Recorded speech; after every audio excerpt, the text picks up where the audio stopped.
Sound clear?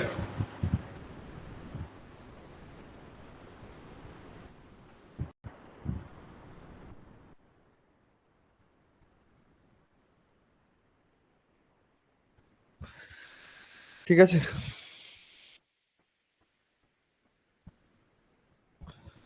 বলো।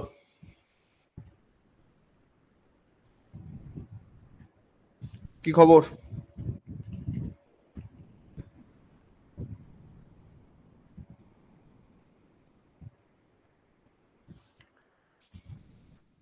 Join করো তাড়াতাড়ি। কেমন আছো বলো?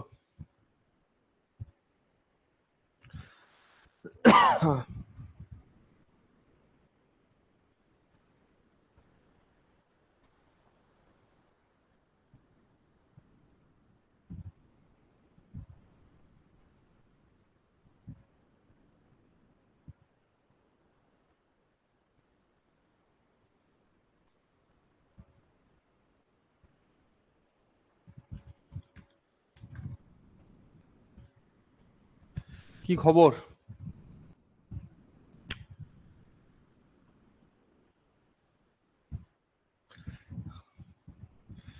ছেলে পেলে কই আজকে?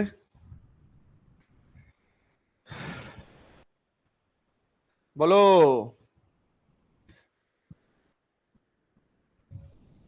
क्या হালচাল?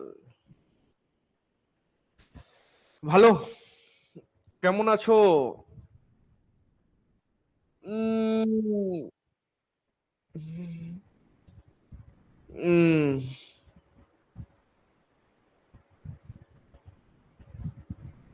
Good evening.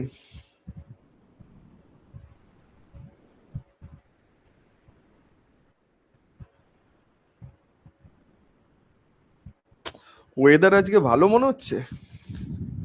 হ্যাঁ, ভালো অ্যাকসেন্সে। প্রচুর বৃষ্টি হলো।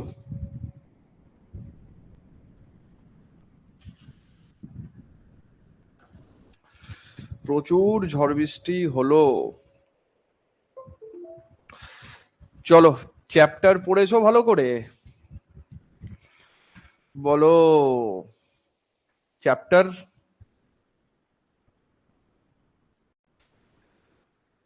চ্যাপ্টার কি পড়েছো, নাকি শুধু ফাঁকি মেরে কাটিয়েছো? হ্যাঁ, সিরিয়াসলি পড়াশুনো করছো তো, নাকি গায়ে হাওয়া লাগিয়ে ঘুরে বেড়াচ্ছ? সিরিয়াসলি পড়াশুনো করছো? আচ্ছা, এই যে ব্যাপারটা এখানে লেখা, এই ব্যাপারটা সবার মোটামুটি আইডিয়া আছে একটা? আমায় বলো। যে হ্যাঁ স্যার, সলিডের ক্ষেত্রে সলিডরা রিজিড হয়, এটা আইডিয়া আছে? বলো।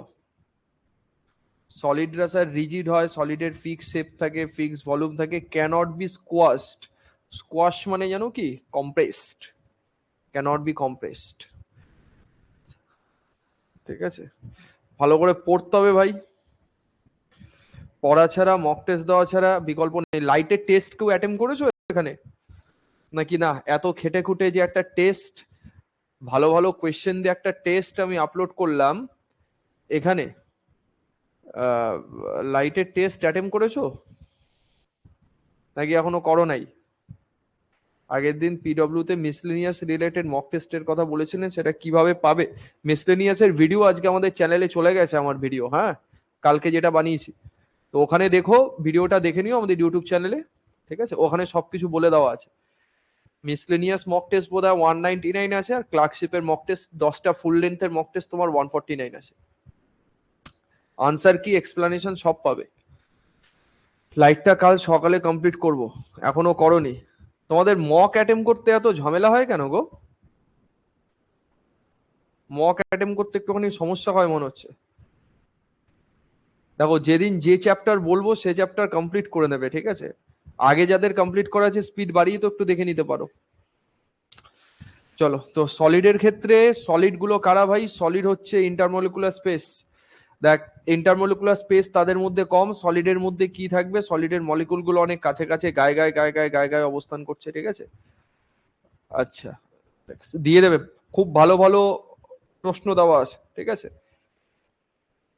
টিএনপিএসসির কোয়েশ্চেন দেওয়া আছে, রেলের কোয়েশ্চেন দেওয়া আছে, এসএসসির কোয়েশ্চেন দেওয়া আছে, এনডিএ আছে, ইউপিএসসি আছে, সব মিক্স আপ করে 55টা কোয়েশ্চেন দেওয়া আছে পুরো লাইটের পুরো টপিকের ওপরে, 10টা 12টা যে সাব টপিক আছে সেগুলোর ওপরে অ্যাটেম্প করবে। ওটা মাল্টিপল অ্যাটেম্পট আছে, যতবার ইচ্ছা অ্যাটেম্প করতে পারো।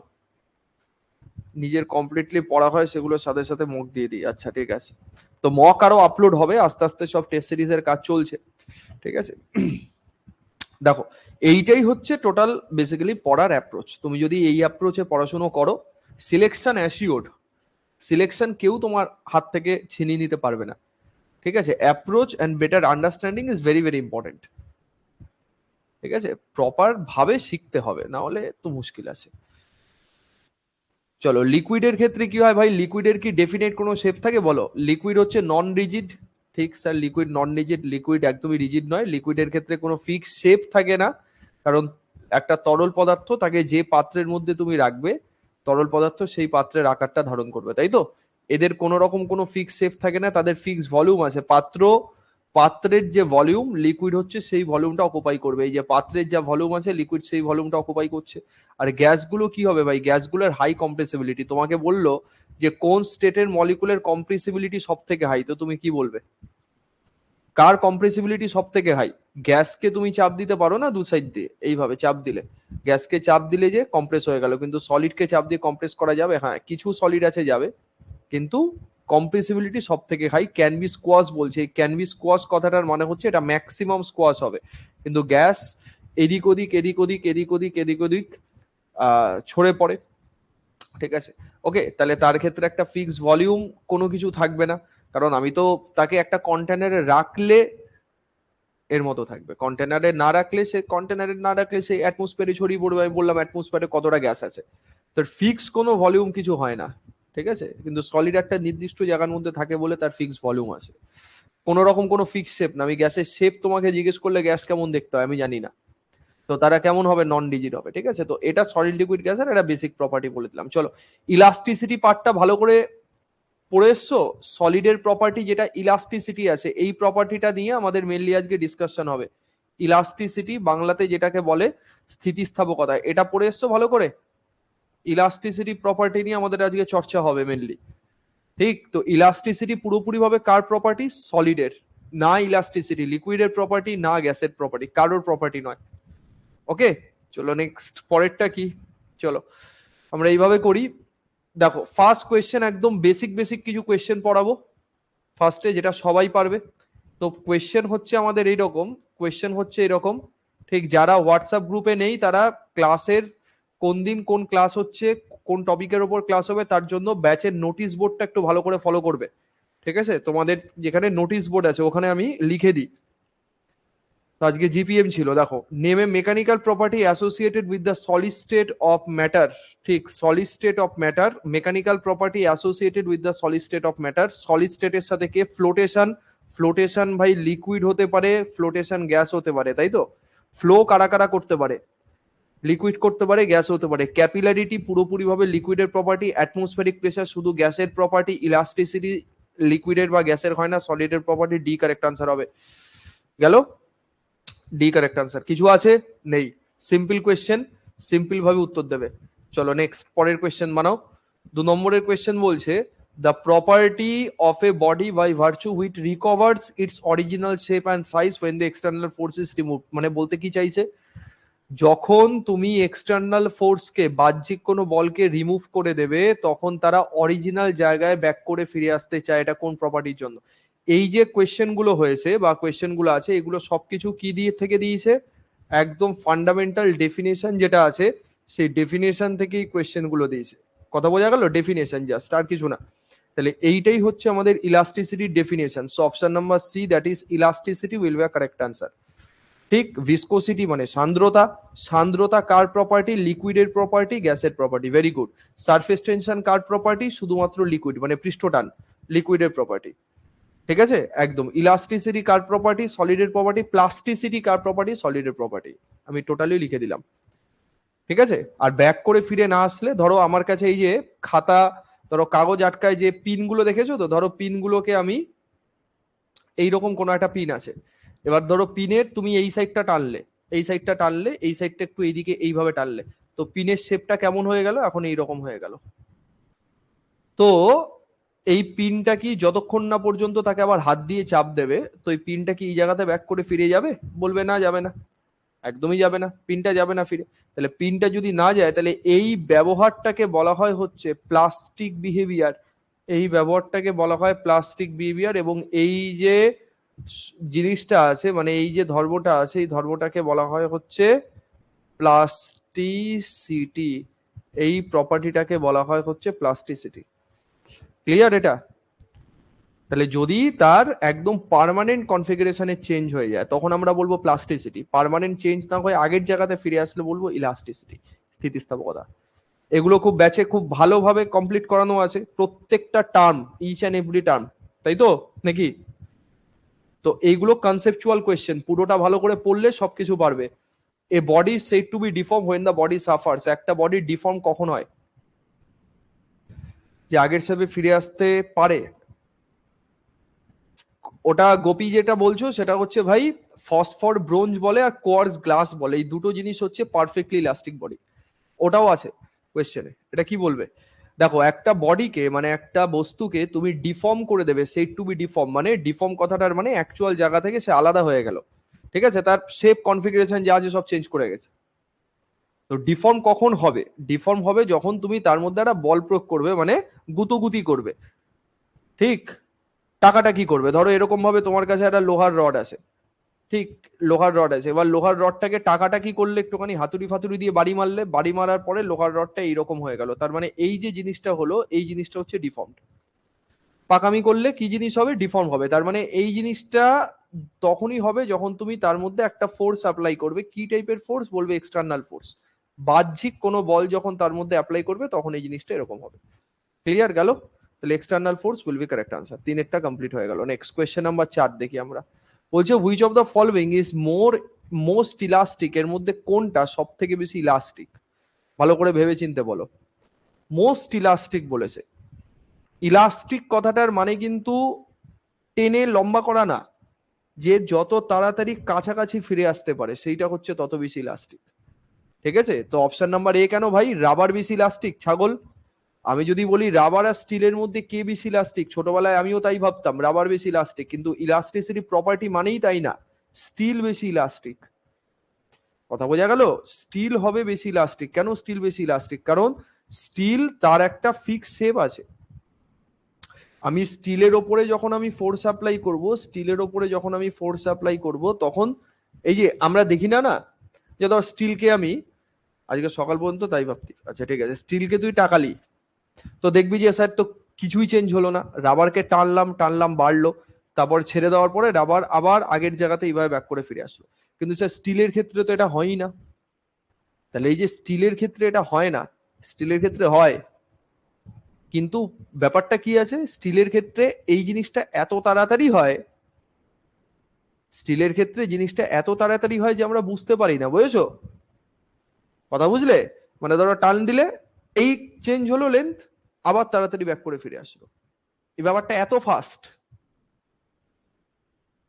মানে তুমি যদি এরকম কোনো যন্ত্রপাতি ইউজ করো, এ বিরাট স্লো মোশনে কোনো একটা ঘটনাকে দেখাবে, তখন তুমি দেখবে যে স্টিলের মধ্যে তাপ ফাপ দিলে, অল্প পরিমাণে হাতুড়ি দিয়ে বাড়ি মারলেও তার কিন্তু লেন্থের কিছু চেঞ্জ হচ্ছে, ভলিউমের কিছু চেঞ্জ হচ্ছে, এটা দেখতে পাবে। Okay, so steel will be the correct answer হবে। বোঝা গেল কি বলছি? Clear concept? দেখো, বোঝা গেছে? রেলওয়ে ট্র্যাকের যেটা বলছো সেটা হচ্ছে থার্মাল এক্সপ্যানশন। থার্মাল এক্সপ্যানশন বুঝবে। ওয়েট ক্লে, ওয়েট মানে হচ্ছে তোমার ওই, ওয়েট ক্লে মানে হচ্ছে চীনামাটির পাত্র যেটা ভেজা, এই অবস্থার কথা বলতে চেয়েছে। ঠিক আছে? আর প্লাস্টিক, রাবার, এগুলো তো যা আছে তাই হবে। ওকে, নেক্সট পরেরটা দেখি। 4 নম্বরের পরে 5 নম্বর কোয়েশ্চেন ভাই, shock absorber usually made up of steel. এই যে রাবার মানে ধরো কলম বা কোনো একটা রড বলো, ঠিক, এই শক অ্যাবজর্বার মানে জানো কি? শক ওয়েভ বলে একটা ওয়েভ হয়। এটা কি টাইপের ওয়েভ? ভূমিকম্পের সময়, ঠিক আছে, যে ওয়েভটা পাস করে বা যায় সেই ওয়েভ হচ্ছে শক ওয়েভ। তো শক ওয়েভকে যাতে কন্ট্রোল করতে পারে, মানে আটকাতে পারে। তো সেইটা একমাত্র পারে হচ্ছে স্টিল। তো স্টিলের মধ্যে কোন প্রপার্টি আছে? শোনো, স্টিল রিলেটেড যাই কোয়েশ্চেন করুক আমার ইলাস্টিসিটি দিয়ে উত্তর হবে, ঠিক আছে? তো higher elasticity, option C correct answer. ঠিক। তো নট ব্রিটেল এটাও উত্তর হয়, কিন্তু নট ব্রিটেলের থেকে আমাদের ফিজিক্যাল প্রপার্টি দিয়ে উত্তর দিতে হবে। বেসিক্যালি ইলাস্টিসিটি কারেক্ট আনসার হবে পাঁচেরটা। হয়ে গেল। নেক্সট পরের কোয়েশ্চেন দেখি আমরা, ভালো করে বুঝে আনসার দেবে। দেখো কোয়েশ্চেন আমাকে বলছে যে a body suffering from external deforming force develop an internal opposing force, in this case the stress is. তার মানে ভাই আমাকে স্ট্রেসের কথা বলতে চাই, যে স্ট্রেস বলতে আমরা বেসিক্যালি কি বুঝি? স্ট্রেস বলতে তুমি কি বোঝো বলো? স্ট্রেস বলতে কি বোঝো? দেখো,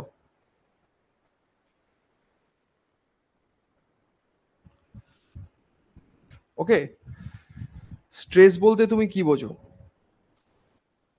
পীড়ন তো বুঝলাম, তো এটা কি pressure per unit area, external force per, pressure per unit area নয়, external force per unit area. কথা বোঝা গেছে কি বলছি? এইটা মানে হচ্ছে ভাই, এই সরি এক্সটার্নাল ফোর্স বলছি, internal force unit area of cross section, internal area, option number C correct answer. এইটা হচ্ছে আমাদের স্ট্রেস, সি কারেক্ট আনসার হবে। বি নয়, বি নয়, বি নয়, বি নয়, বি নয়, C C internal force. Stress মানে বোঝো ভালো করে, এই যে আমরা বলি না মেন্টালি অনেক স্ট্রেস হলো, তো স্ট্রেস জিনিসটা কি? ধরো একটা রাবার আছে, কনসেপ্ট সমঝো আরাম সে। একটা রাবার আছে, হ্যাঁ, এই একটা রাবার ধরো, এই একটা রাবার আছে, এই রাবারটাকে তুমি টানলে, তো এই রাবারটাকে তুমি টানলে, ওকে, তো টেনে টেনে কি কি করলে রাবারটাকে এইরকম ভাবে তার লেন্থকে একটুখানি বাড়িয়ে দিলে, রাবার এইভাবে তার লেন্থ বাড়িয়ে দিলে, গেল। এতে কি আছে? Internal restoring force per unit area, ও সরি, হ্যাঁ, এটা এ উত্তর হবে। রিস্টোরিং অপশনটাই আমি দেখিনি, এ উত্তর হবে। স্ট্রেস জিনিসটা বোঝো, এই রিস্টোরিং কথাটা আমরা এইখানে বলতাম, এই টানাটা কিন্তু স্ট্রেস নয়, অ্যাকচুয়াল আমরা স্ট্রেস মানে টানাটা বুঝি না। ধরো লেন্থ তুমি এতটা বাড়ালে, এটার লেন্থ এইদিকে, এটার লেন্থ এইদিকে বাড়ালে, এবার তো একটা রাবারের ব্যান্ডকে যখন তুমি লেন্থ বাড়াবে, রাবারের ব্যান্ড তো তার ব্যাক করে আবার আগের জায়গাতে আসতে চাইবে ফিরে, বলো? তো এই দিক বরাবর তার একটা ফোর্স কাজ করে, যেই ফোর্সকে বেসিক্যালি বলা হয় রিস্টোরিং ফোর্স, মানে ব্যান্ডটা ডাইরেকশন কোন দিকে হবে? এই দিকে, এই পার্টটাকে বলা হয় হচ্ছে রিস্টোরিং ফোর্স। এই যে রিস্টোরিং ফোর্সটা হলো, ঠিক এই দিকেও, এইখান থেকে এই দিকেও একটা রিস্টোরিং ফোর্স হবে, এফ আর দিয়ে বললাম, ঠিক আছে, রিস্টোরিং ফোর্স। তো এই মানে কতটা রিস্টোরিং ফোর্স তৈরি হচ্ছে কতটা এরিয়ার মধ্যে, এইটাকে বেসিক্যালি বলা হয় হচ্ছে আমাদের কি, তোমার স্ট্রেস। মানে stress is equal two, stress মানে পীড়ন, এই স্ট্রেস মানে আমরা ফোর্স পার ইউনিট এরিয়াই বলবো, কিন্তু এইখানে যে ফোর্সটা আছে এই ফোর্সটা হচ্ছে internal restoring force. Restoring force সবসময় ইন্টারনালি হয়, ঠিক আছে, কিন্তু এইখানে স্ট্রেসের মধ্যে এই কথাটা ইম্পর্টেন্ট, এটা হচ্ছে keyword, that's why option A correct answer. বুঝতে পেরেছো স্ট্রেস মানে কি? তাহলে এইভাবে আবার আগের জায়গাতে ব্যাক করে আসছে, ঠিক আছে, এই আশাটা কতটা এরিয়ার মধ্যে কাজ করছে সেটাকে স্ট্রেস বলে। তাহলে স্ট্রেসের ইউনিট কি হবে বলো? একক। যদি ইউনিট অফ স্ট্রেস জানতে চাই তাহলে কি বলবে? ইউনিট অফ স্ট্রেস কি হবে? ইউনিট ইউনিট ইউনিট ইউনিট বলো, একক। ইউনিট কি বলবে? Newton per metre square. প্রত্যেকে বলো, কমেন্ট দেরিতে পাচ্ছি, তাড়াতাড়ি তাড়াতাড়ি তাড়াতাড়ি বলো, তাড়াতাড়ি বলো।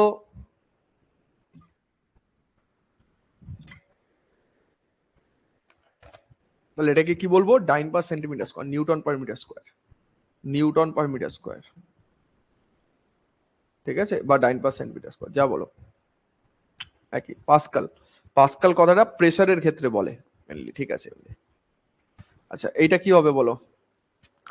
When an external force is applied his body, the body gets deformed. The fractional change in the body is called, মানে যতটা চেঞ্জ হচ্ছে বাই অ্যাকচুয়াল লেন্থ তাকে কি বলা হয়, এটা জানতে চাইছে। কি বলবে? যতটা চেঞ্জ হচ্ছে বাই অ্যাকচুয়াল লেন্থ, তাকে কি বলবে? মানে কি বলতে চাইছে, এই একটা রাবার আছে, ঠিক, বা লেন্থ, এই একটা রড আছে, রডের লেন্থ হলো এল, রডের লেন্থ আমি বলে দিলাম স্যার এল লেন্থের একটা রড আছে, তো টাকাটা কি করেছো এর মধ্যে, ঠিক আছে, গুতোগুতি করে এর মোটামুটি এতটা পর্যন্ত লেন্থ বাড়িয়ে দিয়েছো, ঠিক আছে, এতটা পর্যন্ত লেন্থ বাড়িয়েছো, তো এই যে লেন্থটা যতটা বাড়ালে এই লেন্থটা আমি বললাম ডেল এল পরিমাণ লেন্থ বাড়িয়েছো, ডেল এল, তাহলে কতটা বাড়িয়েছো ডিভাইডেড বাই কার রেসপেক্টে বাড়িয়েছো, মানে কতটা বাড়লো, মানে ডেল এল পরিমাণ ডিভাইডেড বাই কার রেসপেক্টে বাড়লো এল এর থেকে, ডেল এল বাই এল, তো এইটাকে আমরা বলে থাকি বেসিক্যালি বিকৃতি বাংলায়, ইংরেজিতে স্ট্রেইন, তাহলে স্ট্রেইন দরকার হয় মানে স্ট্রেইন করলে স্ট্রেস তৈরি হয়, একদম। তো এটার আমি ইউনিটই জানতে চাইতাম যে স্ট্রেইন বা স্ট্রেস এই দুটোই হচ্ছে টেনসর কোয়ান্টিটি, স্কেলার ভেক্টর দুটো রূপেই কাজ করতে পারে, আর এর ইউনিট আমাদের কি হবে, এর ইউনিট কি বলবে তুমি, ইউনিট বলবে যে স্যার এ হলো ইউনিটলেস, কারণ দুটো সমজাতীয় রাশির অনুপাত আছে, দেখো আমি ধরো বললাম যে এর লেন্থ প্রথমে 5 সেন্টিমিটার ছিল, 5 সেন্টিমিটার ছিল, ঠিক আছে, এটার লেন্থ বাড়িয়ে তুমি কত করলে, ধরো 0.02 সেন্টিমিটার তুমি লেন্থ বাড়িয়ে দিয়েছো, স্কেল দিয়ে মাপলে দেখলে 0.02 সেন্টিমিটার আছে, তাহলে এটা কি হবে, তাহলে বলবে যে স্যার 0.02 সেন্টিমিটার ডিভাইডেড বাই 5 হবে, তার মানে ওপরও সেন্টিমিটার নিচেও সেন্টিমিটার, এটা তো আলটিমেটলি ক্যান্সেল আউট হয়ে যাবে না, তাহলে ক্যান্সেল আউট হয়ে যাবে মানে এটা ইউনিট প্লেস হবে, কথা বোঝা গেল, গেল, বেশ কমপ্লিট, তাহলে উত্তর কি, স্ট্রেন, ক্লিয়ার, তাহলে কোথায় স্ট্রেস উত্তর হবে, কোথায় স্ট্রেন উত্তর হবে, এটাকে একটুখানি ভালো করে জাজ করে উত্তর দিতে হবে, কি বললাম, কোথায় স্ট্রেস উত্তর কোথায় স্ট্রেন উত্তর, গেল দেখো, ঠিক আছে, চলো আগাই পরেরটা, হুম হুম হুম পরেরটা হচ্ছে এটা, আচ্ছা ট্যানজেন্ট কথাটা থাকলে দেশলাইয়ের বাক্স, ট্যানজেন্ট, তো দেশলাইয়ের বাক্স থাকলে কি উত্তর দেবে স্যার, বলবে when an external deforming force is acting tangentially, দেশলাইয়ের বাক্স বাই বই, এই যে বই, বইতে মনে আছে, এটা বই আছে ধরো, এটা বই, তো বইতে যদি তুমি এইভাবে ফোর্স অ্যাপ্লাই করো, এইভাবে যে ফোর্স অ্যাপ্লাই করলে, এই যে জায়গাটা দেখতে পাচ্ছ, এই জায়গাটা ফার্স্টে লম্বা ছিল, এই জায়গাটা ফার্স্টে এরকম লম্বা ছিল, ট্যানজেনশিয়ালি ফোর্স অ্যাপ্লাই করলে এটা এইভাবে বেঁকে যাচ্ছে, তো ট্যানজেন্ট কথাটা যেখানেই দেখবে, ঠিক আছে, একটু হালকা, ট্যানজেন্ট মানে হচ্ছে শিয়ার, এইটা ট্যানজেনশিয়ালি ফোর্স অ্যাপ্লাই করলে সবসময় যেটা হয় সেটা হচ্ছে শিয়ারিং স্ট্রেন, ওকে, এটার সাথে এটা কানেক্টেড, এটা মাথায় রাখবে, ট্যানজেনশিয়ালি, ট্যানজেনশিয়ালি মানে হচ্ছে শিয়ারিং, ব্যাস আর কিছু দরকার নেই এখানে, 9 নম্বর, চলো পরেরটা,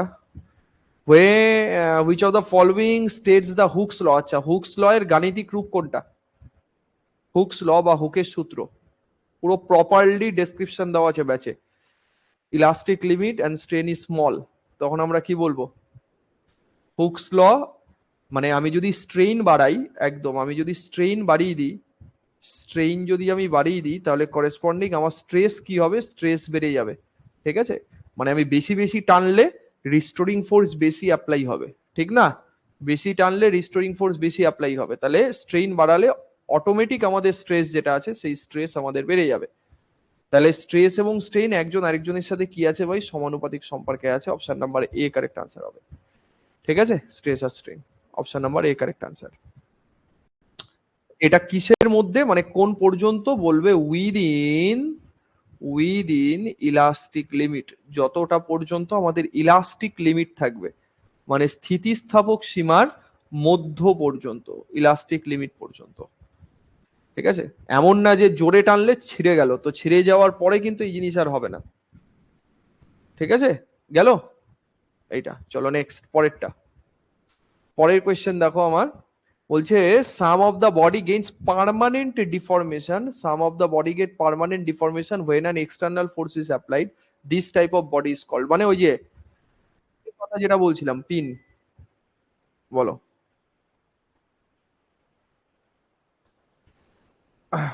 some of the body gets permanent deformation when an external force is applied, this type of body are called as, এই টাইপের বডিকে কি বলে, একদম ঝটাপট উত্তর দাও। Plastic body, well done. Permanent deformation মানে হচ্ছে প্লাস্টিকের মতো আচরণ করছে, মানে মারামারি করলো। ধরো দুই বন্ধু মারামারি করছে, তাহলে দুই বন্ধু মারামারি করার সময় কি হচ্ছে, একজন আরেকজনের গেঞ্জি ধরে, ধরো আমি যদি গেঞ্জিটাকে এইরকম ভাবে টান দিই, এটা তার অরিজিনাল জায়গাতে গেল, আবার আবার একটু জোরে টান দিলাম, আবার অরিজিনাল জায়গা, এবার যদি ধরে টান দিই, এটা টু বি সরি, এটা আমি দেখাতে পারবো না, ঠিক আছে, তাহলে কি গেঞ্জিটা কি হবে, ঝুলে যাবে, তাহলে গেঞ্জিটা বেড়ে যায়, তাহলে ওটা পার্মানেন্ট ডিফরমেশন হলো, গেঞ্জি আর এই গলার সাথে আটকে থাকবে না, তাই তো। তো তখন সেই বিহেভিয়ারটা হচ্ছে প্লাস্টিক বিহেভিয়ার, তো এটা প্লাস্টিক বডি হিসেবে তখন কাজ করবে। গেল, হয়ে গেল। নেক্সট পরেরটা, তো এমনি বডিও প্লাস্টিক বডি হিসেবে কাজ করতে পারে। তো পরেরটা কি আছে দেখো, the maximum external force which a body withstand is elastic property is called, মানে যতটা ম্যাক্সিমাম এক্সটার্নাল ফোর্স পর্যন্ত কোনো একটা বডি তার ইলাস্টিক প্রপার্টিটা দেখায়, তখন তাকে কি বলা হয়, তখন তাকে কি বলা হয় বলো তাড়াতাড়ি, ফাস্ট, তাড়াতাড়ি তাড়াতাড়ি তাড়াতাড়ি তাড়াতাড়ি। তাকে কি বলে, ইলাস্টিক লিমিট, মানে সব ডেফিনেশন বেস কোয়েশ্চেন আছে, কনসেপ্ট ডেফিনেশন বেস কোয়েশ্চেন। ওকে, তাহলে উত্তর কি হবে ভাই, উত্তর হচ্ছে ইলাস্টিক লিমিট হবে, উত্তর elastic limit, option number D correct answer. ওটা ইলাস্টিক ফ্যাটিগ, আনসেফ ব্রিজ যেটা আছে, ওটা আনসেফ ব্রিজটা ইলাস্টিক ফ্যাটিগের এক্সাম্পল। ওকে, নেক্সট পরেরটা দেখি আমরা। পরের question, Young's modulus is proportional to, Young's modulus আছে বিটুইন কার আর কার মধ্যে, কার আর কার প্রপোর্শনালি ইয়ংস মডুলাস বলে, লঙ্গিটিউডিনাল ওয়ান ডাইমেনশন, কতটা চেঞ্জ হচ্ছে ডিভাইডেড বাই, মানে কতটা স্ট্রেস অ্যাপ্লাই হচ্ছে বা কতটা স্ট্রেন অ্যাপ্লাই হচ্ছে, ইয়ংস মডুলাস আমরা কার জন্য বলি, ওয়ান ডাইমেনশন চেঞ্জের জন্য, ওয়ান ডি চেঞ্জের জন্য। তাহলে ওয়ান ডি চেঞ্জের জন্য বললে তাহলে তার উত্তর হবে stress and strain, option number A correct answer, stress and strain. ঠিক আছে, কি পরিমাণ স্ট্রেস বলবে, লঙ্গিটিউডিনাল স্ট্রেস, লঙ্গিটিউডিনাল মানে অনুদৈর্ঘ্য, longitudinal stress divided by longitudinal strain, তাই তো। ওয়ান ডাইমেনশন বারবার বলছি, টু ডাইমেনশন হলে সেটা বাল্ক মডুলাস হবে, থ্রি ডাইমেনশন হলে সেটা রিজিডিটি মডুলাস হবে, ওয়ান ডাইমেনশনে স্ট্রেস আর strain. Next 13 number, the modulus of rigidity, এই যে রিজিডিটি মডুলাস, এইটাও আছে, এটাকে ইটা দিয়ে লেখা হয়, রিজিডিটির সাথে তুমি কি পাবে, ট্যানজেন্ট, ট্যানজেন্ট, তো ট্যানজেন্টের সাথে কি আছে, এ, এই রিজিডিটি মডুলাস ট্যানজেন্ট, এই যে বইটার ক্ষেত্রে দেশলাই বাক্সের ক্ষেত্রে যেটা বললাম না, রিজিডিটির সাথে ভাই ট্যানজেন্ট কথাটা জড়িত, তোমাকে বলেই দিলাম। আর ট্যানজেন্ট মানে তুমি একটু আগে কি বললেন, শিয়ার বললে না, শিয়ার, তার মানে ওই স্পর্শক বরাবর কতটা ফোর্স অ্যাপ্লাই হচ্ছে আর ওই বরাবর কতটা অ্যাঙ্গেল করে তার স্ট্রেন হচ্ছে, so শিয়ারিং stress and শিয়ারিং strain correct answer হবে, অপশন নাম্বার সি হবে, শিয়ারিং স্ট্রেস শিয়ারিং স্ট্রেন। কন্টেন্ট ভালো মতো না পড়লেই জিনিস পারা যাবে না, কিন্তু কন্টেন্ট যদি ঠিকঠাক মতো পড়ো সব পারা যাবে, ইচ অ্যান্ড এভরিথিং পারা যাবে। জেনারেল প্রপার্টিস অফ ম্যাটারের কতক্ষণের ক্লাস আছে, 2 ঘন্টার ক্লাস আছে বোধহয়, তাই তো, 2 ঘন্টা 10 মিনিট সামথিং হবে, যেটা ব্যাচে আপলোড আছে করা, নাকি তোমাদের কোনটা আপলোড করেছি, হ্যাঁ 2 ঘন্টার ওপরই ক্লাস আছে, পুরো ফার্স্ট থেকে লাস্ট অব্দি। হুম, 2 ঘন্টা 4 মিনিটের ক্লাস, তো 2 ঘন্টা 4 মিনিট ভালো করে দেখে নিলে পারা যাবে, অর্ধেক অর্ধেক দেখলে হবে না, ঠিক আছে। নেক্সট পরেরটা, থ্রাস্ট, থ্রাস্ট মানে কি, থ্রাস্টের বাংলা হচ্ছে ঘাত, তো ঘাত মানে আমরা কি বুঝি বলো, থ্রাস্ট, হুম, সব best of the best content দেওয়া আছে, হুম, আগের থেকে অনেক অ্যাডভান্স কন্টেন্ট। দেখো, যে কোনো জিনিসকে ফোর্স বলা হয়, ফোর্স আর থ্রাস্টের মধ্যে পার্থক্য কি আছে ধরো ভালো করে বোঝো, এইটা ধরো কোনো একটা বডি কনসেপ্ট, দেখো স্যার থ্রাস্ট আর ফোর্সের মধ্যে পার্থক্য কি, ফোর্স মানে তুমি যে কোনো ডাইরেকশন থেকে অ্যাপ্লাই করতে পারো, ঠিক আছে, মানে ধরো আমি এরকম ভাবে বল প্রয়োগ করছি, এই পার্টটাকে তুমি বলবে ফোর্স, এইটা বলবে ফোর্স, এই পার্টটাকে এইভাবেও বলবে এটাও ফোর্স, এইভাবে তুমি বল প্রয়োগ করছো এটাকেও বলবে ফোর্স, কিন্তু কোনো একটা এরিয়া বা কোনো একটা সারফেসের ওপরে যদি পারপেন্ডিকুলারলি বল প্রয়োগ হয়, তাহলে ব্যাপারটা স্যার কেমন দাঁড়ালো, পারপেন্ডিকুলারলি বললে জিনিসটা হলো এইরকম, লক্ষ্য করো এক মিনিট, জিনিসটা হলো এইরকম যে এইভাবে কোনো একটা ফোর্স অ্যাপ্লাই হচ্ছে পুরো একদম 90 ডিগ্রি অ্যাঙ্গেলে এইভাবে, এটাকেও তুমি ফোর্স বলবে, কিন্তু এই ফোর্স হচ্ছে থ্রাস্ট, এটাকে ফোর্স না বলে সবসময় থ্রাস্ট বলতে হবে। এই জন্য থ্রাস্টকে ব্যাচে বলা আছে, থ্রাস্টকে বলা হয় পারপেন্ডিকুলার ফোর্স, থ্রাস্টকে বলা হয় পারপেন্ডিকুলার ফোর্স, মানে লম্বভাবে যে বলটা প্রয়োগ হচ্ছে সেটা। তাহলে thrust is net force is perpendicular to the surface area, perpendicular force গেল এটা, থ্রাস্ট ইজ অলওয়েজ পারপেন্ডিকুলার, বেশ এটা হুম, বাদ বাকি সব কটা ফোর্স। ওকে, ঘাত, চলো, give the relation between thrust and pressure. Pressure মানে চাপ, চাপ এবং ঘাতের মধ্যে কি সম্পর্ক আছে বলো, কি উত্তর হবে? চাপ এবং ঘাতের মধ্যে কি সম্পর্ক? দেখো প্রেসার মানে, দেখো প্রেসার মানে ফোর্স পার ইউনিট এরিয়া বলি, প্রেসার মানে ফোর্স পার ইউনিট এরিয়া বলি, আমাকে তো থ্রাস্ট বলেছে, ফোর্স পার ইউনিট এরিয়া বলি। এবার যদি লম্বভাবে বল প্রয়োগ হয়, ভালো করে বোঝো, ঠিক লম্বভাবে যদি বল প্রয়োগ হয়, তাহলে লম্বভাবে বল প্রয়োগ হলে এটাকে কি বলবে, তাহলে pressure is equal to thrust per unit area, ঠিক, থ্রাস্ট পার ইউনিট এরিয়া এইটা বলবে তুমি, ঠিক আছে? তাহলে থ্রাস্ট পার ইউনিট এরিয়া বলে thrust is equal to pressure into area, thrust is equal to, এই অপশনটা যদি কোথাও থাকতো, ধরো এইখানে থাকতো thrust is equal to pressure into area, এইটাকে বলতাম, কিন্তু pressure is equal to thrust, মানে ঘাত by area on which the pressure applied, A correct answer. এগুলো দেখে ওড়াতে পারবে? ফর্মুলা থেকে ডাইরেক্ট দিয়েছে, এর unit SI unit newton per metre square, এটার unit newton per metre square, এই নিউটন পার মিটার স্কোয়ারকেই আমরা কি বলে থাকি, পাস্কাল বলে থাকি, একদম সিম্পল। প্রেসারের জন্য পাস্কাল কথাটা ব্যবহার করা হয়, stress.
Hello hello, testing testing, 1 2 3 4 5 6 7 8 9 0, শুনতে পাচ্ছ?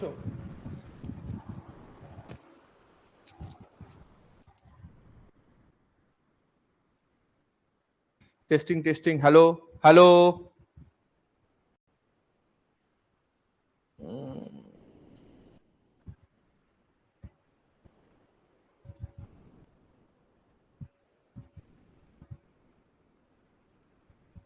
হ্যালো, আচ্ছা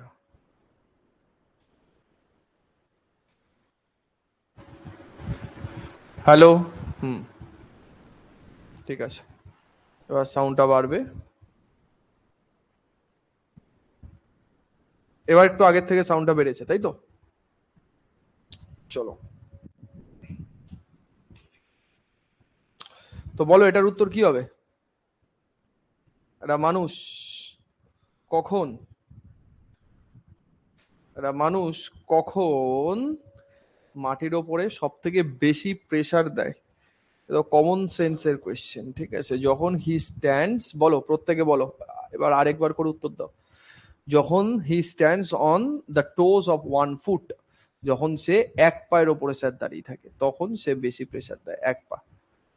ঠিক আছে, তাহলে এই কোয়েশ্চেনটা গ্রেটেস্টের জায়গাতে আরেকটা শিফটে যদি লিস্ট প্রেসার বলে, হ্যাঁ, সব থেকে কম চাপ কোথায় হবে বলো? লিস্ট। হ্যাঁ হ্যাঁ হ্যাঁ হ্যাঁ, সব থেকে কম চাপ কোথায় হবে বলো, উত্তর কি?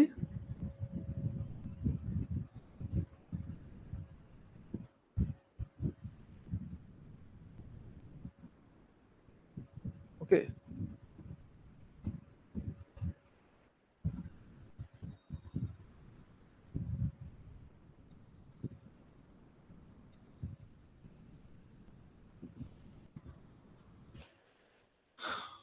দেখো কি উত্তর হবে। শুয়ে থাকলে, লাই ডাউন, কোনো চাপ নেই। তো এরকম ভাই ভাববে যে কোনো চাপ থাকে না কখন? মানুষ হাঁটাহাঁটি যখন করে তখনই চাপ থাকে, তাই তো? দৌড়াদৌড়ি করলে আরো বেশি চাপ। আচ্ছা, এইটা লাগবে না। ডেনসিটি বলো, ঘনত্ব। একদম টপিক যেরকম পরপর আছে সেরকম ভাবে দেওয়া। সারাদিন শুয়ে থাকে, পৃথিবীর ওপর কোনো চাপ দেয় না। পৃথিবীর ওপরও চাপ দেয় না, কারোর ওপরই কোনো চাপ দেয় না। আচ্ছা, ডেনসিটি অফ এ বডি, তো বলো, mass per unit volume, length per unit volume, density কি? দেখো, mass per unit volume, length per unit volume, mass per unit area, length per unit area, by density মানে তো mass by volume. By density scalar না vector? Density কি? Density D is equal to M by V. Density scalar quantity না vector quantity? ঠিক, unit কি হবে? Gram per centimetre cube, gram per CC, আর kilogram per metre cube, KG per metre cube. Gram per centimetre cube, kilogram per metre cube, গেল? হয়ে গেল, done, খতম। Density scalar quantity, একদম। Next পরেরটা 19। 19 নম্বর question বলছে, হ্যাঁ ভাই, 19 নম্বর কোয়েশ্চেন আমাকে বলেছে কি? বলছে বলছে বলছে বলছে the ratio to the density of the substance of a body, the density of the substance of a given material is called. এই রেশিওটাকে কি বলা হয়? এই রেশিওকে কি বলা হয়? এটাও তোমাদের দুটো নাম দিয়ে আমি বলে দিয়েছিলাম, দেখি কার কার খেয়াল আছে। এই রেশিওটাকে কি নাম বলা হয় বলো দেখি। কোনো একটা বডির density divided by 4 degree centigrade তাপমাত্রায় জলের ঘনত্ব, density of a substance to the density of the given reference material. এখানে রেফারেন্স ম্যাটেরিয়াল হিসেবে কাকে ধরা হচ্ছে? ওয়াটারকে ধরা হচ্ছে, জলকে ধরা হচ্ছে। তো তুমি কি বলবে? বলো বলো বলো বলো তাড়াতাড়ি। এটাকে বলে সি। স্পেসিফিক গ্র্যাভিটি আর রিলেটিভ ডেন্সিটি একই জিনিস। একটা হচ্ছে আপেক্ষিক গুরুত্ব, একটা হচ্ছে আপেক্ষিক ঘনত্ব, মানে এটা আর এটা, এই দুটো জিনিসই সেম। কি বলছি? একটা আপেক্ষিক ঘনত্ব, একটা আপেক্ষিক গুরুত্ব, খেয়াল থাকবে। তো সি কারেক্ট আনসার হবে। বাদ বাকি পয়জনস রেশিও, স্ট্রেন, এর সাথে কোনো সম্পর্কই নেই। যখন দুটো একই জিনিসের, মাথায় রাখবে, যখন দুটো সেম জিনিসের রেশিও করা হয়, same quantity ratio, same ratio মানে এইখানেও যা, নিচেও তাই, same ratio by same ratio, এইরকমই লিখলাম, মানে কোয়ান্টিটি সেম, তখন সবসময় আমাদের আপেক্ষিক কথাটা আসবে, মানে রিলেটিভ কথাটা আসবে, রিলেটিভ কথাটা আসবে। গেল? এটা গেল, সেম জিনিস। ওকে, ইউনিটলেস কোয়ান্টিটি। নেক্সট পরেরটা, এই ধরনের অঙ্ক কেমন করে করবে? এই টাইপের প্রবলেম কিভাবে নামাবে? আমাকে বলছে যে স্পেসিফিক গ্র্যাভিটি কোনো সিলভারের ক্ষেত্রে বলেছে 11, আর স্পেসিফিক গ্র্যাভিটি আমার আয়রনের ক্ষেত্রে বলেছে 8। তাহলে approximate relative density of silver with respect to iron, সিলভারের ডেন্সিটি আয়রনের রেসপেক্টে কত জানতে চাইছে। তো তুমি কি করবে ভাই? যার ডেন্সিটি জানতে চাইছে তাকে ওপরে রাখতে হয়, জাস্ট এক লাইনে করো, যার ডেন্সিটি জানতে চাইছে, কার জানতে চাইছে? সিলভার, সিলভারকে ওপরে রাখবো, 11 রাখবো, বাই আয়রন জানতে চাই, মানে আয়রনের রেসপেক্টে, তাহলে 11/8, 11/8 করলে কত হবে? অ্যাপ্রক্সিমেট 1.4 হবে, কাছাকাছি 1.4। এ কারেক্ট আনসার, সিম্পল, এ কারেক্ট আনসার। এই কোয়েশ্চেনটাই যদি আমাকে বলতো যে relative density of iron with respect two silver, এই কোয়েশ্চেনটা রিভার্স দিয়ে দিলে কি হতো? রিভার্স। আয়রনের যদি আমাকে জানতে চাইতো তাহলে আমি কি করতাম, আয়রনকে ওপরে রাখতাম। রিভার্স বললে কি বলতাম, আয়রনকে 8কে উপরে রাখতাম, 11কে নিচে রাখতাম। 8/11 করলে কত হবে, 0.7। তাহলে এইটা হতো তখন আমাদের রিভার্স। এটা আয়রনের ডেন্সিটি সিলভারের রেসপেক্টে। এটাই অনেকের ভুল হয়ে যাবে, কারণ এই দুটো তো আমরা উত্তর হবেই না, এই দুটোই উত্তর হবে আমাদের। ওকে, গেল। চলো নেক্সট, পরেরটা। পরেরটা হচ্ছে এটা। আচ্ছা, এই কোয়েশ্চেনটা বলো তো, an egg syncs in the soft water but float in concentrated solution of salt because. বলছে নর্মাল জলের মধ্যে একটা ডিম ডুবে যায়, লবণযুক্ত জলের মধ্যে একটু নুন ছড়িয়ে দিলে ডিম ভেসে থাকে, তার পেছনে কি কারণ আছে? তার পেছনে কি কারণ? ডোবা ভাষা এটা কার উপর ডিপেন্ড করে মেনলি? ঠিক আছে, ডোবা ভাষা এটা কার উপর ডিপেন্ড করে বলো? ডোবা ভাষা ডিপেন্ড করে যে স্যার ডেন্সিটির ওপরে, ঘনত্বের ওপরে। ডোবা ভাষা ডিপেন্ড করে ডেন্সিটির উপরে, ঘনত্ব। তো যার ডেন্সিটি বেশি আছে, ঠিক, তো সে সব সময় চাইবে অন্য কাউকে ভাসিয়ে রাখতে। লিকুইড, ধরো লিকুইডের ডেন্সিটি যদি বেশি হয়, ঠিক আছে, ডেন্সিটি বেশি মানে প্লবতা বল বেশি, মানে এর মধ্যে একটা ডিমকে তুমি যখন দিয়ে দিচ্ছ, ঠিক, এর মধ্যে লিকুইড আছে, তো লিকুইডের ডেন্সিটি বেশি মানে লিকুইড কি চাইবে, ঠিক আছে, অবজেক্টটাকে ওপরের দিকে ঠেলতে। তাই তো, এই ফোর্সকে কি বলা হয়, বাউন্সি। এইগুলো নিয়ে নেক্সট দিন আমরা বলবো, মানে লিকুইডের পার্টটাতে আমরা নেক্সট দিন ঢুকবো। ঠিক, এটা হচ্ছে বাউন্সি। ঠিক, তো সে চাইবে যে কেউ ভেসে থাকুক, এই জন্য সমুদ্রের জলে সাঁতার কাটা বেশি সুবিধাজনক নদীর জলের থেকে, কারণ লবণ বেশি থাকে, প্লবতা বেশি, বাউন্সি বেশি, ভাসিয়ে রাখতে চাইবে। তো সবসময় বলবে density of the salt solution exist the density of egg. হ্যাঁ, ডিমের যা ঘনত্ব আছে সেই ডিমের ঘনত্ব থেকে লবণের ঘনত্ব বেশি, লবণযুক্ত জলের ঘনত্ব বেশি, ওই জন্য এটা ভেসে থাকতে চাইবে। পড়াশোনা করলে পারা যাবে তো, এই কোয়েশ্চেনই তোমাদের দেবে। এটা ফিজিক্সের মোটামুটি লেভেল, নিউমেরিক্যাল ছাড়া মোটামুটি লেভেল পরীক্ষাতে এক্সাক্ট থাকবে, এই লেভেলটাই থাকবে। এবার কি র্যান্ডম রিভিশন মারো, যত রাজ্যের কোয়েশ্চেন যেখানে যেখানে যা পাবে ভালো করে রিভাইজ করে যাও, কারণ পরীক্ষায় পাস করার জন্য ওই দুটো জিনিস দরকার, রিভিশন আর মক টেস্ট। রিভিশন আর মক টেস্ট, এই দুটো না করলে শুধুমাত্র মানে থিওরি পড়ে তোমার কিচ্ছু লাভ হবে না। একবার পড়ে যদি তুমি মনে করো আমার সিলেবাস কমপ্লিট, কিছুই হবে না। Proper timing a proper revision দরকার, না হলে সব পন্ডশ্রম হয়ে যাবে। ঠিক, ভুলে যাবে, এক্সাম হলে মাথা কাজ করবে না। Which of the following liquid had least density. আচ্ছা, এর মধ্যে কোনটার ডেন্সিটি সব থেকে কম? তো এটা কমন সেন্সের কোয়েশ্চেন, বলো এসএসসির কোয়েশ্চেন, সিপিও। কার ঘনত্ব সব থেকে কম, ডেন্সিটি কার কম বলো? Fresh water, salt water, petrol, mercury. তো সব থেকে লঘু কোনটা, কোনটা ভেসে থাকবে? এই, জলের ঘনত্ব 1 গ্রাম/সেন্টিমিটার কিউব। পেট্রোলের, ফ্রেশ ওয়াটার, পেট্রোলের ডেন্সিটি কত জানো? পেট্রোল, কেরোসিন, এদের ডেন্সিটি কত জানো?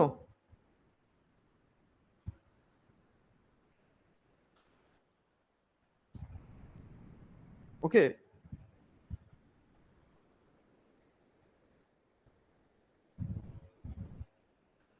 কত, কি উত্তর হবে? জলের ঘনত্ব আমরা 1 গ্রাম/সেন্টিমিটার কিউব, 1 গ্রাম/সেন্টিমিটার কিউব মানে হচ্ছে 1000 কেজি/মিটার কিউব। এইটা হচ্ছে জলের ঘনত্ব, ফ্রেশ ওয়াটার, ঠিক আছে, 4 ডিগ্রি সেন্টিগ্রেডে। আর পেট্রোলের ঘনত্ব কত? ঠিক আছে, হ্যাঁ। তো পেট্রোল কি জলের উপরে ভাসে না, ছাগল কোথাকার? পেট্রোল পাম্পে যাবি, পেট্রোল পাম্পে গিয়ে কিলোগ্রাম/মিটার কিউবে দেখে আসবি। শুধু গাড়ি চালালেই হবে না, সায়েন্সও শিখতে হবে। অক্টেন নাম্বার কি জিনিস, সিটের নাম্বার কি জিনিস, এগুলো দেখতে হবে। তাহলে হুশোর মতো গাড়ি চালালেই হবে না। ঠিক আছে, পেট্রোল পাম্পে গিয়ে ওইটার দিকে তাকাবি, কেজি/মিটার কিউব কত লেখা আছে, পাওয়ার কোনটা, সেখানে অক্টেন নাম্বার টাম্বার সবকিছু লেখা আছে। ঠিক আছে, হ্যাঁ। তো 720 থেকে 750 মধ্যে থাকে মোটামুটি। তা কতটা পার্থক্য আছে দেখো, 720 থেকে 720 থেকে 750, 720 থেকে 750 কেজি/মিটার কিউব। এটা 720 থেকে 750 কেজি/মিটার কিউব। এটা কারা কারা হুশোর মতো গাড়ি চালাও, মানে গাড়ি চালানোর সময় কোনো কাণ্ডজ্ঞান থাকে না?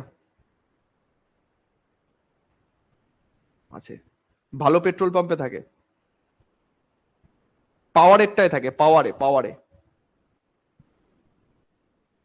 নর্মালটায় পাবে না, পাওয়ার, যেটা 10 টাকা লিটার বেশি আছে সেটা।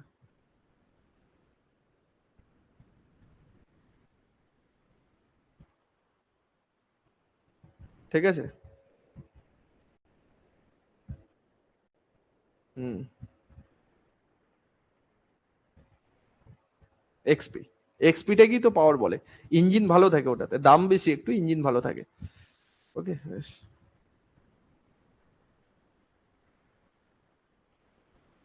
আচ্ছা। হ্যাঁ, নেক্সট চলো পরেরটা। The pressure on the liquid surface experience. আচ্ছা, এটা এবার এবার সলিডের জিনিসটা ছেড়ে এবার আস্তে আস্তে লিকুইডে ঢুকলো। The pressure on the liquid surface is experience due to, প্রেসারটা লিকুইডে কেন এক্সপিরিয়েন্স হয় বলো। মানে এই যে তরলে যে চাপটা হয় সেই চাপটা কেন এক্সপিরিয়েন্স হয় জানো?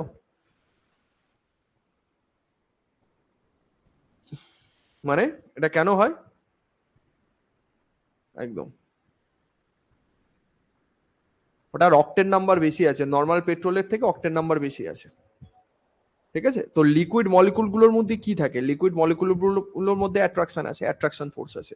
তো ফোর্স অফ অ্যাট্রাকশন, ঠিক, বিটুইন দ্য লিকুইড মলিকুল, তো force of attraction per unit area, নির্দিষ্ট এরিয়ার মধ্যে ফোর্স অফ অ্যাট্রাকশন কত আছে, সেটা অপশন সি কারেক্ট আনসার হবে, তাই না? Force of attraction by unit area. তো প্রেসারের তো ফর্মুলা একই আছে, এই ফর্মুলা সলিড বলো, লিকুইড বলো, গ্যাস বলো, কারোর ক্ষেত্রেই পাল্টাবে না, শুধু জায়গা ভিত্তিক সেন্স আলাদা হয়ে যাবে, কিন্তু অ্যাকচুয়াল ফর্মুলার কোনো রকম কোনো ডিফারেন্সিয়েট হবে না, ফর্মুলা একই আছে।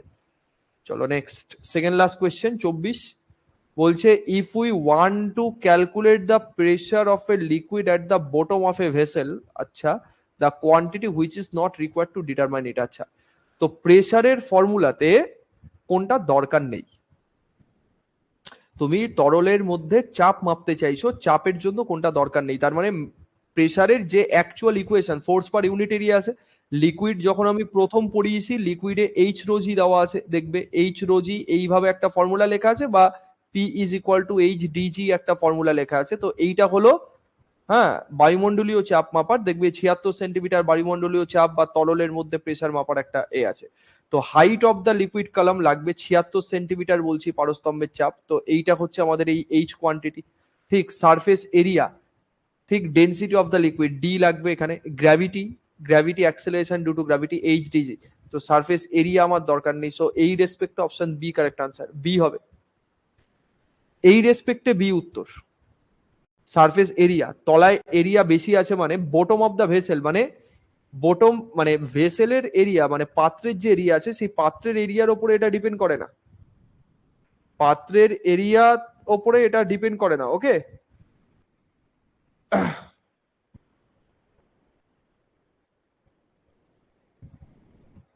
হুম, ঠিক আছে, পাত্রের এরিয়ার উপর ওটা ডিপেন্ড করে না। চলো, ঠিক আছে, গেল এটা, তাহলে কনসেপ্ট এই, এটা মাথায় রাখবে। চলো লাস্ট কোয়েশ্চেন, যেটা when a pressure is increase the melting point of, pressure increase করলে বরফের গলনাঙ্ক কি হবে, দারুণ কোয়েশ্চেন, বলো।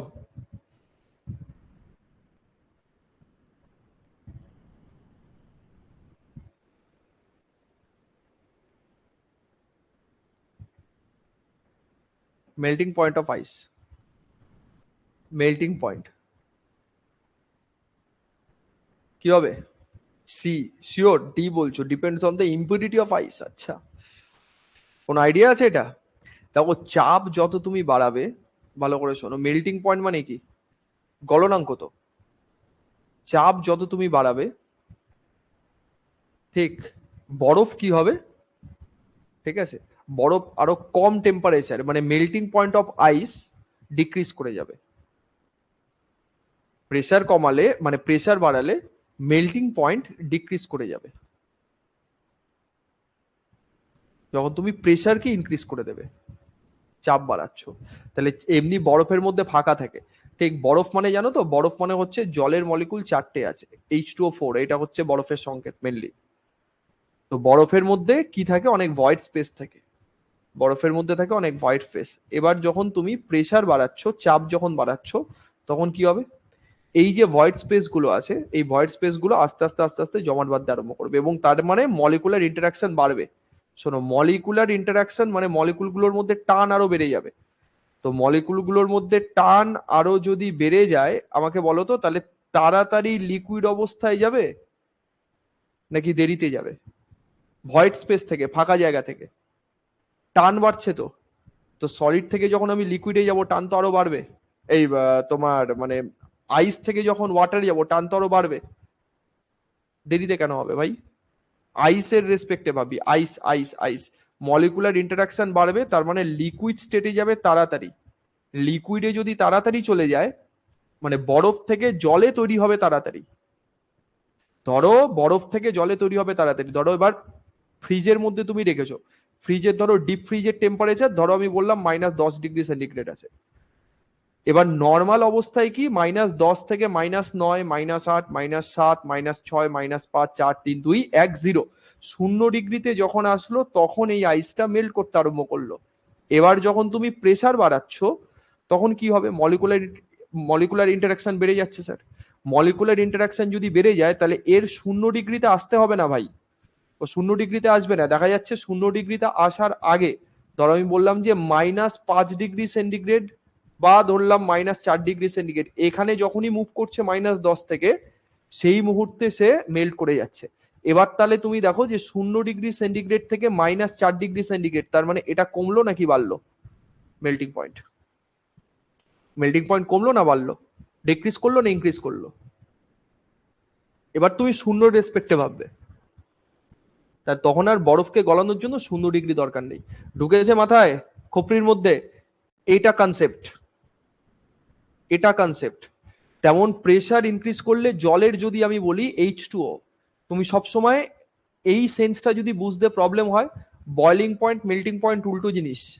যখন তুমি প্রেসারকে বাড়াবে, যখন তুমি চাপ বাড়াবে, প্রেসার যখন তুমি ইনক্রিজ করে দেবে, ঠিক তখন জল দেরিতে ফুটবে নাকি তাড়াতাড়ি ফুটবে বলো?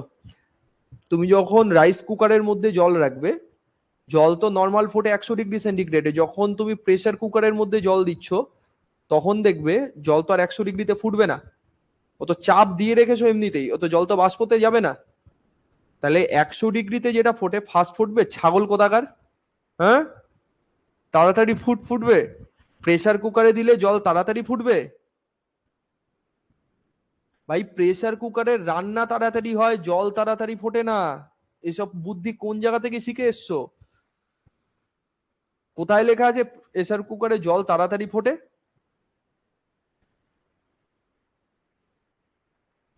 হায় ভগবান! প্রেসার কুকারে মাংসের মধ্যে জল দিয়ে সেদ্ধ করে মাংসটা, জল নয়। সেন্স তো এটা, যখন তুমি চাপ দিচ্ছ তো মলিকুলার ইন্টারাকশন তো বেড়ে যাচ্ছে। এ এইটা না বুঝতে পারলে মাথা থেকে হাঁটাও, ঠিক আছে? এটা না বুঝতে পারলে মাথা থেকে হাঁটাও। সেন্স কম, সেন্স কম, কমন সেন্স কম, একটু শাক ফাক খাও, ঠিক আছে? এটা মাথা থেকে হাঁটাও। তুমি ভাবো যে তোমার কাছে জল আছে, তো জলের মধ্যে তুমি যত চাপ দিচ্ছ, জলের মধ্যে তুমি যত চাপ দিচ্ছ মলিকুলার ইন্টারাকশন তো বাড়বে নাকি বাড়বে না? মলিকুলগুলো তো কাছাকাছি আসার চেষ্টা করবে, কাছাকাছি আসার চেষ্টা করবে তো। এইটুকু তো ফিল করতে পারছো যে হ্যাঁ, প্রেসার বাড়ালে মলিকুলগুলো কাছাকাছি আসার চেষ্টা করবে, ঠিক আছে? হ্যাঁ। এবার যদি আমি লিকুইড থেকে গ্যাসে যাই, ভেপার করা মানে কি? ওয়াটার ভেপার মানে গ্যাসে যাওয়া। তাহলে মলিকুলগুলোর মধ্যে যে টান আছে সেই টানটাকে তো ছাড়াতে হবে। টানটা যখনই ছাড়বে তখনই তো মলিকুলগুলো বাষ্পতে যেতে আরম্ভ করবে, ঠিক আছে? মলিকুলগুলোর মধ্যে যখন টান কমবে তখনই তো বাষ্পতে যাবে। বাষ্পে কখন যায়? যখন আর কোনো আকর্ষণ থাকে না, তখন এদিক ওদিক ছুটে বেড়ায়। তাহলে প্রেসার দিয়ে তো তুমি টান বাড়িয়ে দিচ্ছ, তাহলে টান বাড়িয়ে দিলে মলিকুল আগে যত তাড়াতাড়ি বাষ্পতে যাচ্ছিল, এখন তো টান বেড়ে গেছে মানে তত তাড়াতাড়ি বাষ্পতে যাবে না, দেরিতে যাবে। তাহলে দেরিতে যাবে মানে আগে 100 ডিগ্রি দিলেই বাষ্পতে চলে যেত, এখন দেরিতে যাবে মানে 100-র বেশি দিতে হবে। তার মানে প্রেসার বাড়ালে কনসেপ্ট আমি কি বলছি, এবার এখান থেকে এত কিছু বললাম কি লাগবে? প্রেসার বাড়ালে বয়লিং পয়েন্ট এটা ইনক্রিজ করে, মেল্টিং পয়েন্ট এটা কমে যায়। বয়লিং পয়েন্ট যা হবে মেল্টিং পয়েন্ট তার উল্টো হবে। স্ফুটনাঙ্ক কি হয়? স্ফুটনাঙ্ক বেড়ে যায়। আর হিমাঙ্ক কি হয়? হিমাঙ্ক কমে যায়। ক্লিয়ার? বোঝা গেছে? তো তুমি যদি মেল্টিং পয়েন্ট মাথায় না রাখতে পারো, বয়লিং পয়েন্ট ভাবো যে প্রেসার কুকারে এই যে 100 ডিগ্রিতে যেটা ফুটছে, প্রেসার কুকারে মোটামুটি 120 ডিগ্রি সেন্টিগ্রেড লাগে এটাকে ফোটাতে। তো বয়লিং পয়েন্ট বাড়ছে, তাহলে ওই দিক বাড়লে মেল্টিং পয়েন্ট কমে যাবে। বয়লিং পয়েন্ট বাড়লে মেল্টিং পয়েন্ট কমে যাবে। আরো ভালো করে বুঝতে চাও? দেখো, হঠাৎ করে মাথায় আসলো, আমি বলে দিচ্ছি। ধরো এটা হচ্ছে সলিড, দেখো ভালো করে দেখো, এইভাবে তোমরা জীবনে কোনোদিন শেখোনি। এটা হচ্ছে লিকুইড, এটা হচ্ছে গ্যাস। দেখো, লিকুইড থেকে গ্যাসে যেতে গেলে যেটা লাগে সেটাকে আমরা বয়লিং পয়েন্ট বলি, আর লিকুইড থেকে মানে সলিড থেকে লিকুইডে যেতে গেলে যেটা লাগে সেটাকে আমরা মেল্টিং পয়েন্ট বলি। এটা জানো? এটা জানো? সলিড থেকে লিকুইড, সলিড থেকে লিকুইড এটা হচ্ছে মেল্টিং পয়েন্ট, লিকুইড থেকে গ্যাস এটা হচ্ছে বয়লিং পয়েন্ট। এটা মানো? এটা নর্মাল। এবার প্রেসার কুকারে জল দিয়ে দিয়েছো, প্রেসার কুকারে জল দিয়ে দিয়েছো মানে সলিড সলিডের জায়গাতে আছে, বয়লিং পয়েন্ট তো আমি বললাম বেড়ে যাবে। তাহলে ভাই বয়লিং পয়েন্ট যদি বেড়ে যায়, সলিড সলিডের জায়গাতে আছে, গ্যাস গ্যাসের জায়গাতে আছে, এইটা নিয়ে কোনো রকম কোনো মাথা ব্যথা আমার নেই। মাগো, প্রবলেমটা কোথায়? প্রবলেম হচ্ছে এই যে লিকুইডের যে লেভেলটা আছে, এই লিকুইডের লেভেলটা এইরকম একটা জায়গাতে চলে আসবে। তো স্যার লিকুইডের লেভেলটা যদি এইরকম একটা জায়গাতে চলে আসে, এইটা হচ্ছে বেসিক্যালি বলা হয় ভেপার প্রেসার কনসেপ্ট। ওসব তোমাদের লাগবে না। লিকুইডের লেভেলটা যদি এখানে চলে যায়, তো ভাই গ্যাপ কি হলো? গ্যাপ বেড়ে গেল না? আগেরটাতে যতটা গ্যাপ ছিল এখানে তো তার থেকে বেশি গ্যাপ। তাহলে গ্যাপ যদি বেড়ে যায়, তাহলে বলবে তো যে বয়লিং পয়েন্ট ইনক্রিজ করে গেছে। তাহলে বয়লিং পয়েন্ট যদি ইনক্রিজ করে যায়, তাহলে আগের থেকে এখানে গ্যাপ কমে গেল না? তাহলে গ্যাপ কমে গেলে তো মেল্টিং পয়েন্ট ডিক্রিজ করে যাবে। তাহলে বুঝলে একটা বাড়লে কেন আরেকটা কমে? এই এই হলো কমপ্লিমেন্টারি জিনিস। এটা শুধুমাত্র জলের ক্ষেত্রে না, যে কোনো লিকুইডের ক্ষেত্রে, যে কোনো জিনিসের ক্ষেত্রে একটা বাড়লে আরেকটা কম্পারেটিভলি কমে যাবে। এই প্রপার্টিটাকে বলা হয় কলিগেটিভ প্রপার্টি।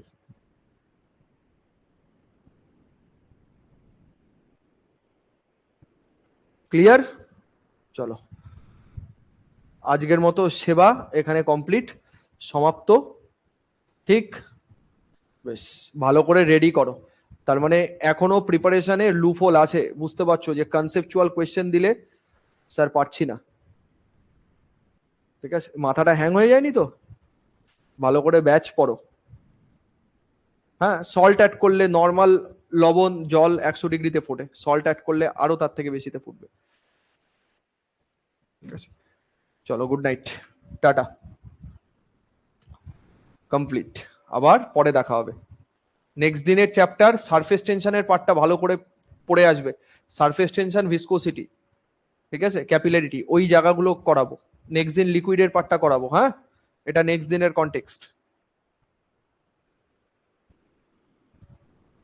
ওকে, টাটা।